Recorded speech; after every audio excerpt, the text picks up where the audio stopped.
Exclusiva en Así Amaneció.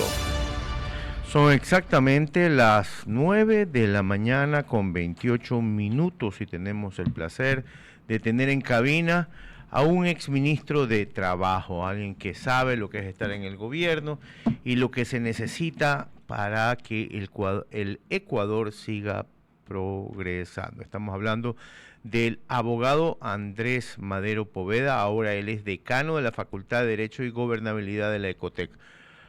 Abogado, ¿cómo le va? Un gusto estar aquí compartiendo con ustedes en esta mesa y un saludo a toda la audiencia de Radio City. Cuéntenos los siguientes, los dos candidatos que quedaron de la primera vuelta, que son el señor Daniel Noboa y la señora Luisa González. ¿Qué deben hacer en su opinión para que trabajar en Ecuador no es que sea más fácil, pero por lo menos encontrar trabajo sea más fácil? Bueno, como digo yo, a veces la ciudadanía lo que pide es que no la molesten, ¿no? Que la dejen trabajar tranquila, que la dejen progresar.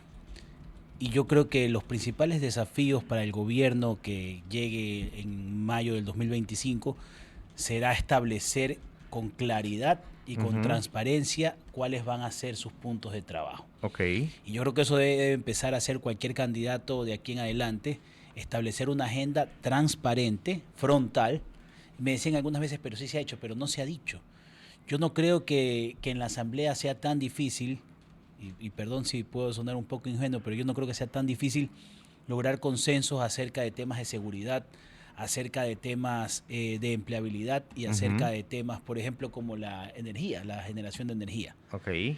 No creo que los asambleístas mantengan esa posición de unanimidad solamente para el día del bizcocho, para el día del gamer, que deben de ser temas importantes para algunos, seguramente, pero creo que más importante debe ser el tema del empleo, más importante debe ser el tema de la seguridad, y el gobierno de turno, los candidatos, deberían de llamar al electorado a ser frontales, es decir, nuestra política para el tema de empleabilidad, de reactivación económica va a ser esta. Nuestra política para el tema de generación de energía y evitar que hayan apagones va a ser esta. Es un trabajo que nos va a tomar 1, 2 meses, 3 meses, 1 año, 5 años, lo que sea, pero va a ser esta. Nuestra política en el tema social va a ser de esta manera, va a abordar estos campos, estos ámbitos, y ahí la ciudadanía tendrá las herramientas para elegir correctamente. Y de ahí, posteriormente, ya le corresponderá ejercerse el control político a las funciones del Estado para verificar y velar porque se cumplan estas promesas y no queden en meros enunciados, que es lo que hemos visto que ha pasado en algunas circunstancias en el país. Hemos ido a las urnas a votar a ver si el trabajo por horas era factible y nos dijeron que no. Pero yo siempre digo, se van a Estados Unidos o a España a trabajar por horas. Mira, ayer yo estaba en una entrevista también y estaba conversando mientras analizaba los temas del país y decía la reforma del código. Yo tengo un proyecto de reforma del código que estoy trabajando y entre tantas cosas no he podido avanzar y ya esa es una de las metas de este año. Pero yo creo que el código de trabajo ya se reformó. Pensando yo en voz alta, ya se reformó.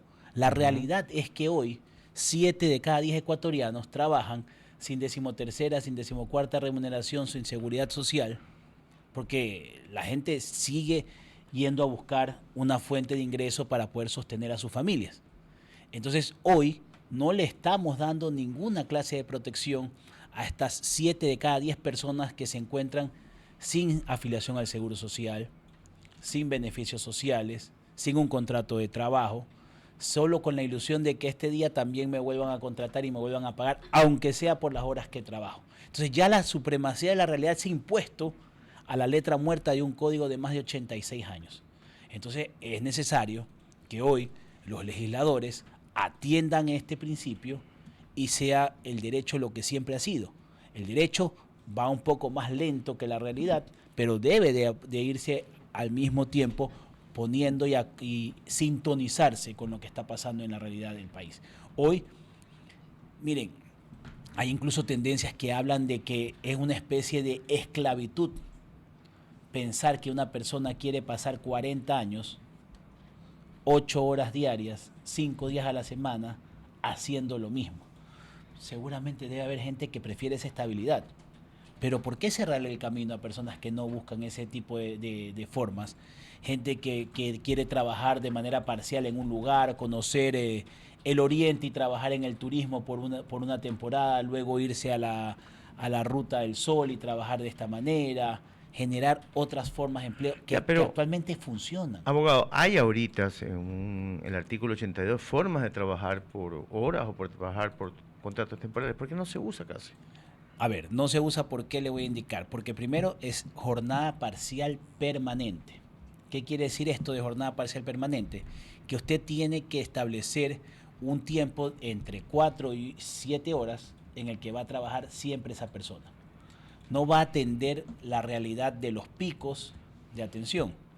No puede usted prevenir que mañana se va a generar un evento en el Ecuador de un concierto que va a generar nuevos atenciones en hoteles, por ejemplo. Entonces va a tener un pico que no lo podría prever si no había este concierto. Entonces tiene que saber con anterioridad qué va a pasar en todo el año para poder generar el contrato de manera permanente. Y tendrá personas ganando cuando no sean necesarias dentro de la actividad. Entonces eso es lo que limita el tema. Ahora bien, sí se puede analizar el contrato por horas por una temporalidad, se puede analizar el contrato por horas para sectores. Deberíamos también analizar el tema del salario. Usted imagine que le parezca esta distorsión. Una empresa de 50 años que vende $1.000 millones paga un salario básico a un obrero, y un emprendedor que inicia el día de hoy paga el mismo salario básico con los mismos valores a un trabajador. No hay proporcionalidad. No hay. No hay. Entonces, ¿esto qué fomenta? Que haya más informalidad, que haya menos oportunidades, que haya menos emprendedores. Y con los temas que a mí siempre me decían del despido y estos cinturones que tenemos. Yo tengo 20 años haciendo derecho laboral. Yo todavía no conozco a un empresario que quiera despedir a un trabajador que cumple con su horario, que ejecuta su trabajo con responsabilidad, que es un buen trabajador. Yo no conozco a ningún empresario que quiera despedir, a ningún empleador que quiera despedir a ese trabajador. ¿Qué puede pasar? Que tú tengas un buen trabajador, pero que el negocio que tú estás realizando no funcionó, no dé, y tengas que cerrarlo. Debería haber como hay en Estados Unidos, por ejemplo, una ley de quiebra que permita cerrar el negocio lo más pronto posible para que no genere mayores gastos y poder reactivarse de manera pronta con una nueva actividad, con un nuevo emprendimiento, con los controles y seguros para evitar. Pero usted se imagina que una empresa va a cerrar hoy día, va a declararse en quiebra hoy día, para mañana abrir solamente para evitarse liquidaciones, con el costo que tiene cambiar de nombre, de estructuras y todo. No existe eso. O sea, estamos hablando de distorsiones de los años 70 y 80 y trasladándolas 40, 50 años después, y vivimos presos de esa cárcel mental que lo que ha hecho es, como digo yo, tener en la mayor precarización a 7 de cada 10 trabajadores, sobre pretexto de no precarizar el empleo. Abogado, hablemos justamente de gobernabilidad. En cualquiera de los dos casos, ya sea que gane una u otra opción en la segunda vuelta, hay problemas para gobernar de manera fluida, sobre todo teniendo en cuenta que hay una asamblea que va a estar completamente dividida. En ese sentido, ¿cuál cree que serán los escenarios en cada una de las dos opciones? Bueno, primero que ninguna de las dos tendencias va a poder tener mayoría absoluta, peor mayoría calificada por sí sola, inclusive en algunos casos le costará tener, por ejemplo, para tener la mayoría calificada, las 2/3 partes requerirá indudablemente tener una votación del otro bloque. Claro. Por ello yo digo que lo principal será que el Ejecutivo y el Legislativo de manera frontal rayen una cancha y digan estos temas 4, 5, 6, 1 son los temas en común que creemos que son necesarios para sacar adelante el país, y sobre estos temas vamos a trabajar y vamos a adecuar. Yo no creo que sea muy difícil sentarnos con Asamblea y Ejecutivo y decir, bueno, necesitamos generar energía eléctrica para no volver a tener apagones. Para ello necesitamos una inversión de 5.000 millones. No tenemos 5.000 millones en el Estado para poder hacer esta generación, la vamos a buscar a través del sector privado, y el sector privado necesita tales garantías.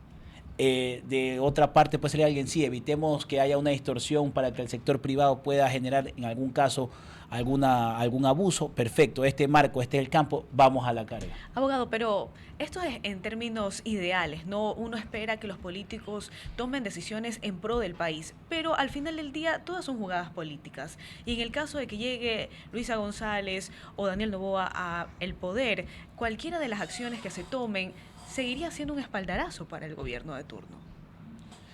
Hoy yo creo que estamos viviendo un momento diferente. ¿Por qué? Porque ya no estamos hablando de que ya vienen elecciones a la vuelta de la esquina, ya no estamos hablando de un proceso de transición, estamos hablando de que el próximo gobierno, salvo alguna cosa particular, tendrá 4 años, de igual manera los asambleístas.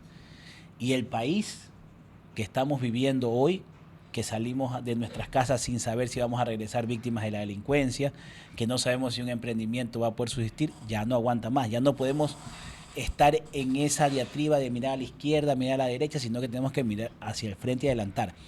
Pero yo creo que los políticos deben de hacerlo de manera frontal. El problema es que si siguen haciendo acuerdos tras bastidores, sin que la ciudadanía lo sepa, y después no hay forma de esto transparentarlo, entonces no entendemos el por qué pasan las situaciones y ellos mismos se ven víctimas de estos acuerdos que han hecho, digamos, acuerdos tras bastidores. Si son frontales en decir yo quiero hacer esto por el país y esta forma es la que yo estoy proponiendo y de una u otra forma logran el acuerdo, seamos transparentes y avancemos en esa línea. Y el que no lo haga debe ser castigado en las urnas. Y a su criterio, ¿cuáles deberían ser esas áreas o esos criterios específicos en los que debe haber acuerdos fijos entre ambas bancadas? Seguridad, economía y empleo, generación de energía, educación, salud y desarrollo social. Y todos de una u otra forma van de la mano, porque cuando hablo de seguridad no hablo solamente de seguridad física, hablo también de seguridad jurídica. No podemos seguir un país con una débil crisis institucional y una débil crisis de valores, de cultura, de legalidad, donde inclusive un contrato firmado no tiene ningún reparo en ser violentado, dejado de lado. Si la ley no se cumple, ¿qué esperamos para que alguien pueda invertir? Ni siquiera quiero hablar de inversión extranjera, sino nacionalmente. ¿Quién va a querer invertir donde no hay una seguridad jurídica, donde no hay estabilidad económica, política, tributaria? En el tema de economía y empleo, no existe una norma, no existe una reforma que permita generar plazas de empleo. Una de las aristas será tener una norma que vaya adecuada a la realidad, sí, pero además necesitamos un crédito productivo ágil, un crédito productivo que vaya de la mano a la realidad del país. Necesitamos generación de mayor incremento de la economía para que el empleo pueda responder de esta manera a este crecimiento económico. En el tema de educación, necesitamos formar de una vez por todas ciudadanos con principios y con valores. No solamente la transferencia de conocimientos es lo que permite tener buenos profesionales. Veamos el ejemplo de aquí de casos purga, plaga, jueces que todos cuentan con tercer nivel, todos cuentan con maestría, pero eso no ha asegurado que sean buenos profesionales. Entonces debemos de formar en valores, en principios, en competencias, no solo en conocimientos. Y la educación debe de treparse en el tren del siglo XXI. Ya hoy estamos en un mundo donde la inteligencia artificial no es algo que lo vemos a lo lejos, no es algo que va a venir, es algo que ya está presente y debemos aprender a utilizarla para no quedarnos fuera del mercado. Abogado, la última pregunta porque se nos acaba el tiempo. ¿Cuáles deberían ser las propuestas de los candidatos que la gente busque? Nosotros como ciudadanos deberíamos de pedirle a los candidatos que sean frontales en estos temas, que nos digan cómo van a atender el programa de seguridad, qué van a hacer, cuáles son las acciones. Primero un diagnóstico claro, tener un diagnóstico claro. Cuáles son los problemas de este diagnóstico y cuáles son las acciones inmediatas, mediatas y a largo plazo que van a tomar. En el tema de economía, ¿cuál es el camino que van a tomar? ¿Van a ser un país que sea únicamente dedicado a un mercado pequeño? ¿Van a abrir las fronteras para que podamos tener los mejores productos ecuatorianos en un amplio mercado? ¿Qué vamos a buscar como país? ¿Cómo se va a generar esta reactivación del empleo? ¿Se va a hacer un tema riguroso en el sentido del empleo? Pero como le decía yo, en el tema del empleo, ya hoy la norma debe adecuarse a la realidad porque ya la realidad sobrepasó la letra muerta. Y en el tema de educación y desarrollo social, que sean frontales en ya no generarse adoctrinamientos de ninguna clase, de ningún tipo, ni sesgos para ninguna tendencia, sino formar a los niños, a los jóvenes, en principios, valores y competencias para que puedan dar respuesta a lo que se viene en el mundo. Era el abogado Andrés Madero Poveda, ex ministro de Trabajo y ahora decano de la Facultad de Derecho y Gobernabilidad de la Ecotec. Gracias, abogado, por haber estado esta mañana con nosotros. Un gusto, un saludo a todos. Muchas gracias. Gracias a usted.